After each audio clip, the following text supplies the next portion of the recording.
Okay, so what is the advantage of this electric field intensity?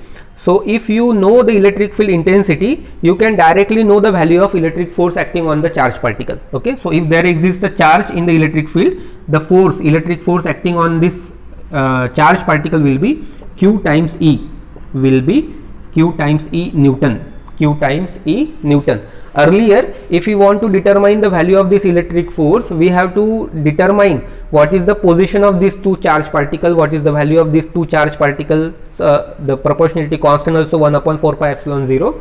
So these, in this case we have to determine lot of things, but in this case if you know the value of electric field intensity and the value of charge on which we have to determine the electric force, it will be directly evaluated, or it can be directly calculated from this particular formula, right? So this is the advantage of using the electric field intensity, right? So this is about the electric field, means how to create the electric field.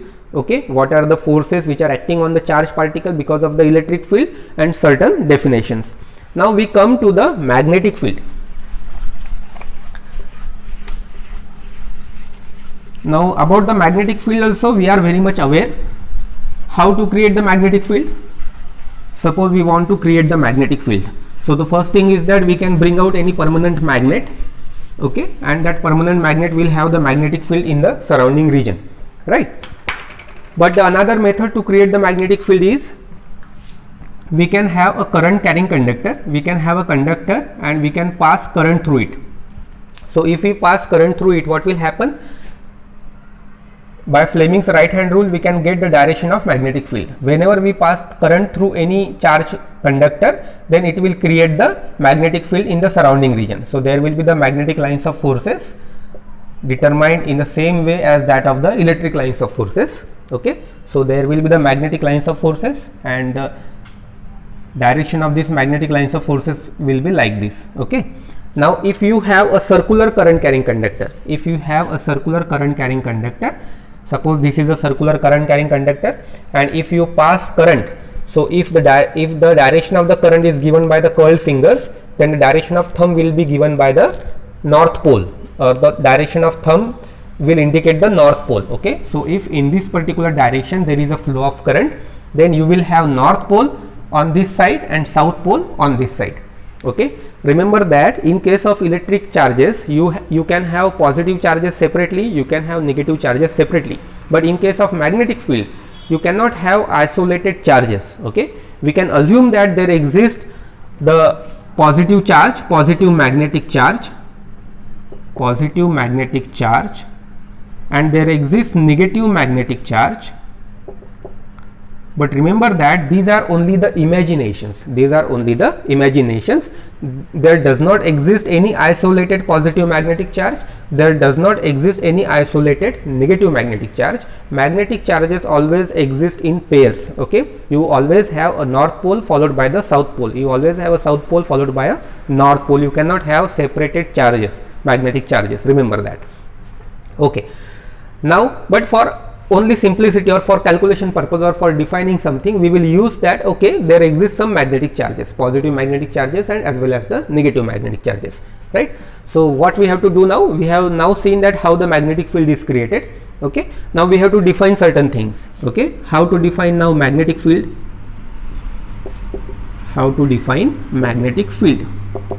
Okay, so in the same way as that of the electric field, magnetic field, it is nothing but it is the region.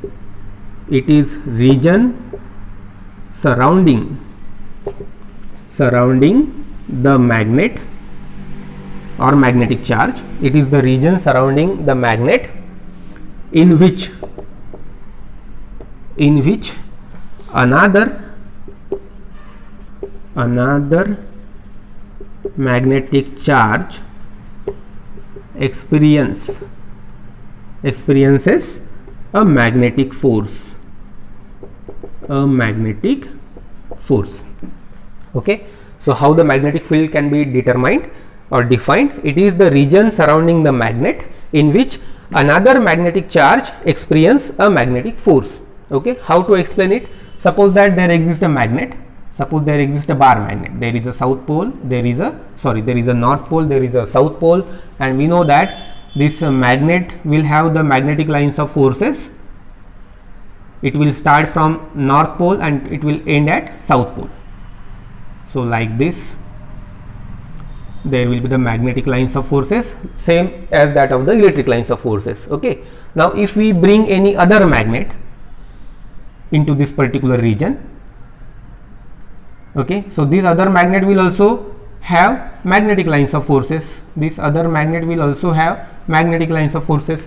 Now when these magnetic lines of forces interact with these magnetic lines of forces, there will be the crossover, and therefore there will be the existence of some magnetic force. Okay, so in general what we can say, that it is the region, means this magnet is producing some magnetic lines of forces in region, and if in this region any other magnetic charges or any other magnet comes in, then that magnet will have some experience of the magnetic force. It will experience some kind of magnetic force, either attractive magnetic force or repulsive magnetic force. We know that if we bring two north poles together, there will be the repulsive magnetic force, and if we bring the opposite poles, north pole and south pole, then there will be the attractive magnetic force, right? So depending on the nature of the magnetic charges, there will be the repulsive magnetic force or there will be the attractive magnetic force, and in this way we have defined the magnetic field. Okay, it is the region surrounding the magnet in which other magnetic charges experience the magnetic force. Okay, in the same way there will be the magnetic field intensity. Magnetic field intensity. Magnetic field intensity, it is denoted by capital H. It is a vector quantity again. Okay, so how to define magnetic field intensity? So in the same way, the magnetic force per unit magnetic charge, per unit magnetic charge. So magnetic force is suppose denoted by FB, and per unit magnetic charge. Now we have already defined, we have already stated that magnetic charge does not exist in isolation. Okay, magnetic charge does not exist in isolation. Therefore the magnetic field intensity is not strictly defined in this particular terms, means by definition we can say that it is nothing but the magnetic force per unit magnetic charge, but formula we will have in sometime something different. We have to define magnetic field intensity in terms of the current element, right? So okay, so this is the definition of magnetic field intensity. There is again magnetic flux density. Definition of magnetic flux density, it is denoted by capital B. Okay, it is denoted by capital B. It is called as a magnetic flux density.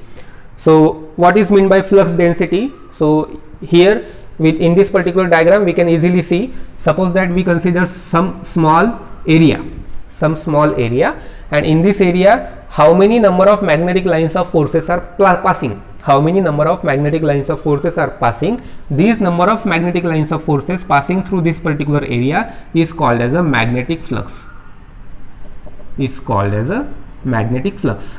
And if you take normal component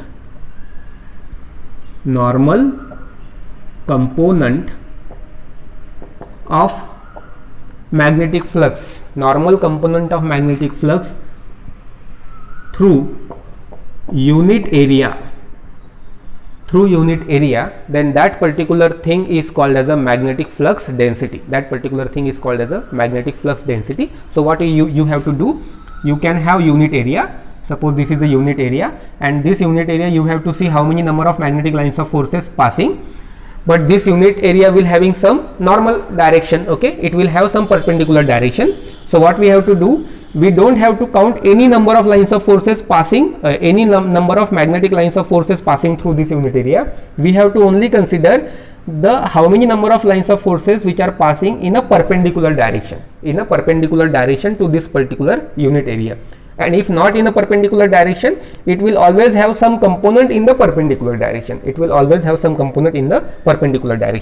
For example, this is the area, okay, and these are the direction of magnetic lines of forces, right?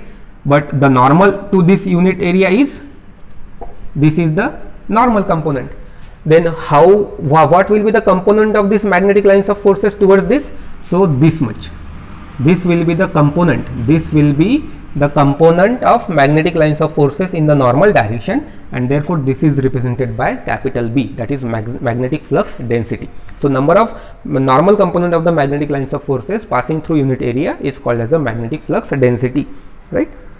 It is again a vector quantity. Okay, so in this lecture we have seen the electric field and the magnetic field, how the electric fields are produced, how the magnetic fields are produced, and what are the magnetic forces and electric forces in the respective fields. Okay, so next we will see in the next lecture. Thank you.